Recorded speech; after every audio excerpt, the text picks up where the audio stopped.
चांगलं झालं पाहिजे. खडीबिडी टाकली असती तर लोक व्यवस्थित चालले असते. आता या चिखलामधून आपला गणपती येतो, तुम्ही बघू शकता. दर टायमाला हीच अवस्था आहे. प्लीज या टायमाला तरी आपला हा रोड ॲटलिस्ट चालण्यापुरती तरी बनवा. गाड्या तर आमच्या फसतातच, पण माणसाला चालायपुरती तरी बनवा बस. कंचन सर, SRP इंग्लिश स्कूल का प्रिंसिपल बोल रहा हूँ।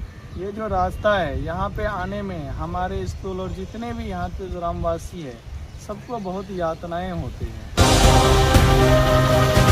मला ग्लोबल शाळेजवळ जायचं आहे. रस्ता एवढा खराब आहे की हे शाळेतल्या मुलांना आणायची कशी काय आपण? ते रस्ता बघा आणि मला सांगा कसा काय आहे रस्ता. गेल्या कित्येक वर्षापासून हीच परिस्थिती आहे. हा जो आहे रस्ता ओमकारनगर ग्लोबल शाळेकडे जाणारा रस्ता आहे. हा जो आहे हा ओमकारनगर ते टाटा पॉवर लाईनकडे रस्ता जाणार आहे. पण रस्ता काही बनत नाही, फक्त खडी टाकणे, हे टाकणे आणि जैसे आहे तशीच परिस्थिती आहे.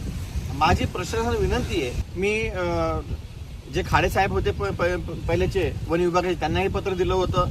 आता मी तहसीलदार साहेबांनाही निवेदन दिलेलं आहे आणि मी निवेदन दिलं आहे. परंतु इतरही सर्वांनी एकत्र येऊन या शाळेतील मुलांना असेल, इथल्या रहिवाशांसाठी हा रस्ता बनवून घ्यावा. आणि जे इतर आता हा जो रस्ता पुढे गेलेला आहे हा नॅशनल स्कूलच्या त्याही साईडला अशीच परिस्थिती आहे. जे रस्ते खराब आहेत ते रस्ते बनवून घ्यावेत.